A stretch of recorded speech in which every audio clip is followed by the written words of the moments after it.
দুজন মন্ত্ৰী মোৰ খুব প্ৰিয়। এজন হৈছে জয়ন্ত মল্ল বৰুৱা আৰু আনজন হৈছে পীযুষ হাজৰিকা। গৰু চোৰ শব্দটো একেবাৰে অপ্ৰাসংগিক। এজন কৰ্মৰ বাবে ভোকাতুৰ হৈ থকা মানুহ হৈছে ডক্টৰ হিমন্ত বিশ্ব শৰ্মা। নমস্কাৰ দৰ্শকসকল, অন্য এটা ৰিয়েকশ্যন ভিডিঅ'ৰ মাজলৈ আপোনালোকক স্বাগতম জনাইছোঁ। জ্যেষ্ঠ সাংবাদিক অনুপম চক্ৰৱৰ্তীয়ে বিজেপি দলত যোগদান কৰিব নেকি? আচলতে আজি দুপৰীয়াৰ ভাগত সাংবাদিকগৰাকীয়ে এটা ভিডিঅ' আপলোড কৰিছিলে, য'ত তেওঁ শাসক পক্ষৰ মন্ত্ৰী বিধায়ক জয়ন্ত মল্ল বৰুৱা, পীযুষ হাজৰিকাকে আদি কৰি ডক্টৰ হিমন্ত বিশ্ব শৰ্মালৈকে ভূয়সী প্ৰশংসা কৰিছিলে। আৰু ভিডিঅ'টোৰ তলত নিশ্চিতভাৱে বিৰোধী পক্ষক সমৰ্থন কৰাসকলে তেওঁক বিভিন্ন ধৰণে কমেণ্ট কৰিছিলে। বহুতে প্ৰশ্ন কৰিছিলে যে আপুনি বিজেপিত যোগদান কৰিব নেকি? আহক তেওঁ ভিডিঅ'টোতনো কি কৈছিলে সেই বিষয়ে প্ৰথমতে চাই লওঁ। আজি মই শাসক পক্ষৰ কেইগৰাকীমান মন্ত্ৰী মোৰ কিয় প্ৰিয় আপোনালোকক জনাম। শাসক পক্ষৰ কাৰোবাৰ বিষয়ে গুণগান গালেই সেই দলটো বা সেই মন্ত্ৰীজনৰ সাংঘাতিক অনুৰাগী নুবুজায়, কিন্তু যিটো হয় সেইটো কোৱা উচিত। মই মুকলিভাৱে যিটো হয় সেইটো প্ৰশংসা কৰিব চেষ্টা কৰোঁ, যিটো বেয়া সেইটো ক'বলৈ চেষ্টা কৰোঁ। এতিয়া মই এই কথাখিনি কৈ থাকোঁতেই কিছু বিৰোধী সমৰ্থকে মোক গোৱাল গালি দিব, সেইটো মই জানো।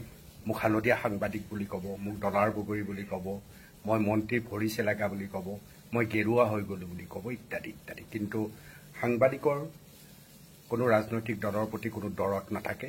সময় সাপেক্ষে যি ধৰণৰ কথা বতৰাবিলাক হয় আৰু সেই ধৰণৰ ছবিখন সন্মুখলৈ আনিবলৈ চেষ্টা কৰা।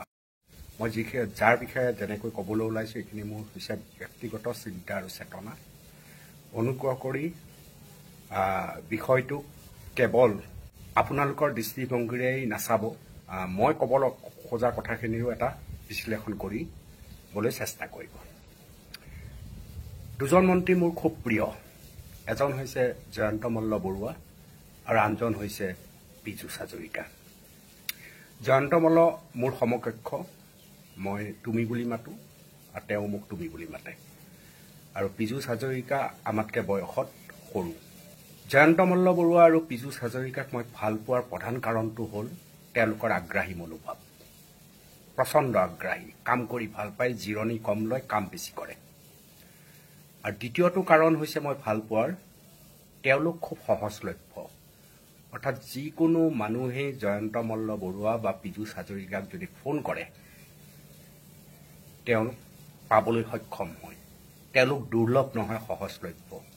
আৰু মন্ত্ৰী বিধায়কসকল সহজলভ্য হ'লেহে সমষ্টিৰ মানুহে নিজৰ মনৰ কথা কোৱাৰ এটা বাট বিচাৰি পায়। মই জয়ন্ত মল্ল আৰু পীযুষ হাজৰিকাৰ সংঘৰ্ষ সম্পূৰ্ণ জীৱনো দেখি আহিছোঁ মোৰ সাংবাদিকতাৰ জীৱনতে।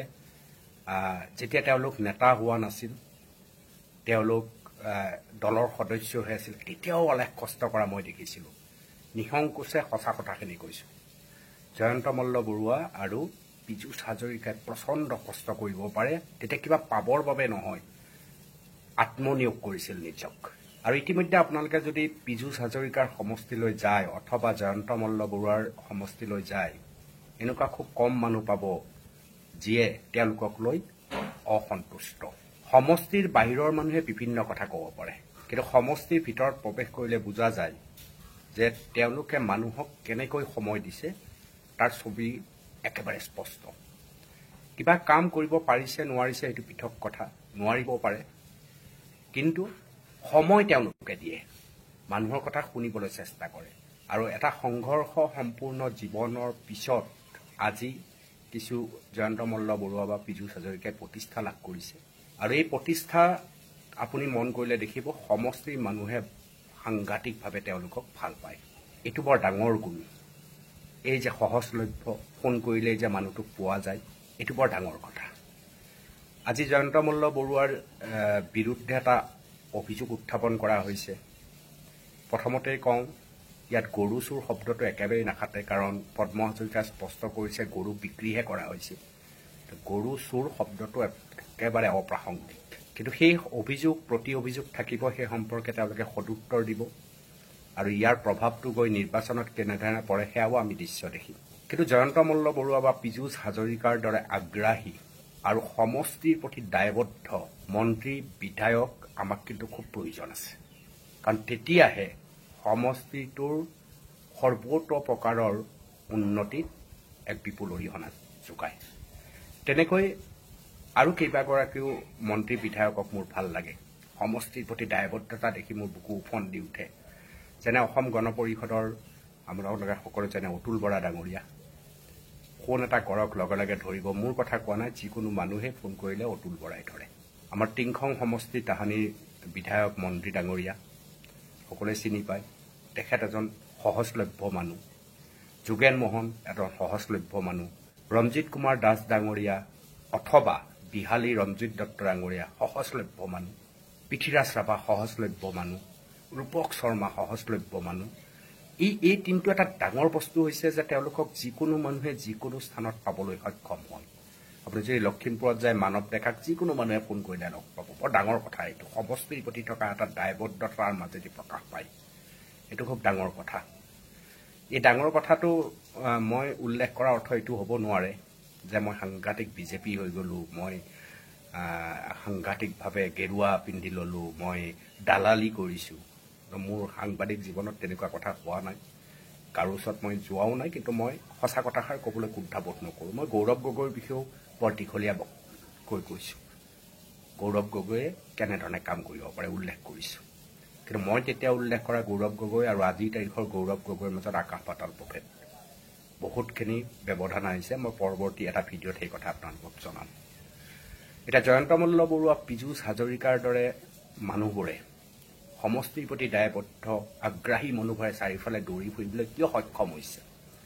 নিসংকোচে আপুনি স্বীকাৰ কৰক যে মুখ্যমন্ত্ৰী ডক্টৰ হিমন্ত বিশ্ব শৰ্মাৰ বাবে হৈছে। এজন কৰ্মৰ বাবে ভোকাতুৰ হৈ থকা মানুহ হৈছে ডক্টৰ হিমন্ত বিশ্ব শৰ্মা। আপুনি যিমানেই গালি নাপাৰক, যিমানেই বেয়া নাপাওক কিয়, মুখ্যমন্ত্ৰী ডক্টৰ হিমন্ত বিশ্ব শৰ্মাৰ যিটো সহজলভ্য ৰূপ, গাঁৱে গাঁৱে চহৰে চহৰে সৰ্বসাধাৰণৰ কাষলৈ গুচি যোৱাৰ মুখ্যমন্ত্ৰী ডাঙৰীয়াৰ যিটো প্ৰৱণতা, সেই প্ৰৱণতা আন কোনো আজিলৈকে ল'ব পৰা নাই, এইটো সঁচা কথা। আৰু সেই মানুহে সেই ধৰণৰ প্ৰৱণতা থাকে, কাম কৰাৰ কিবা এটা ইচ্ছা থাকে। সেইবাবে মুখ্যমন্ত্ৰী ডক্টৰ হিমন্ত বিশ্ব শৰ্মা যিমানেই আপুনি বিতৰ্ক নকৰক কিয়, তেওঁ কামৰ প্ৰতি যিটো আগ্ৰাহী ৰূপ আৰু চাৰিওফালে ভ্ৰমি ভ্ৰমি সাধাৰণ জনতাৰ মনৰ কথা শুনাৰ যিটো তেওঁৰ প্ৰৱণতা, তাক আপুনি স্বীকাৰ কৰিবই লাগিব। আৰু তেওঁলোকৰে আৰু তেওঁৰ দৰে এগৰাকী মুখ্যমন্ত্ৰীৰ তলত যিহেতু জয়ন্ত মল্ল বৰুৱা বা পীযুষ হাজৰিকাই কাম কৰিছে, গতিকে তেওঁলোকো সেই ধৰণে সহজলভ্য আৰু সাধাৰণ জনতাৰ কাষত উপলব্ধ। গতিকে বিভিন্ন বিতৰ্ক হ'ব, বিষয় আহিব, কিবা আহিব, কিন্তু তেওঁলোকৰ কাম কৰাৰ যিটো প্ৰৱণতা, সমষ্টিৰ প্ৰতি যিটো দায়বদ্ধতা, সেই দায়বদ্ধতাই তেওঁলোকক সদায় সুৰক্ষিত কৰি ৰাখে।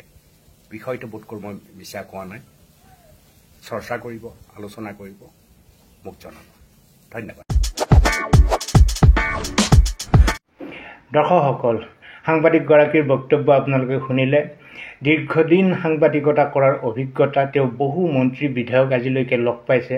সেই হিচাপে তেওঁ তেওঁৰ জীৱনত লাভ কৰা অভিজ্ঞতাৰ ফালৰ পৰা এই কেইগৰাকী ব্যক্তিক নিশ্চয় প্ৰশংসা কৰিছে।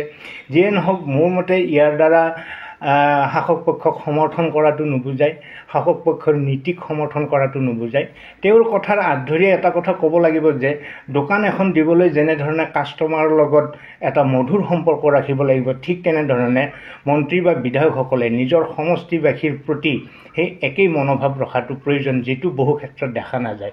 এই ক্ষেত্ৰত অনুপম চক্ৰৱৰ্তীৰ অভিজ্ঞতাৰে মই কওঁ যে তেওঁ যিসকলৰ নাম লৈছে তেওঁসকলৰ অনুকৰণ কৰা উচিত বাকী মন্ত্ৰী বিধায়কসকলে। কিছুদিন আগতে মই প্ৰশান্ত ফুকনৰো এটা ভিডিঅ' দিছিলোঁ, গতিকে ঠিক তেনেকুৱা কথা। আপোনালোকে কি কমেণ্ট কৰিব?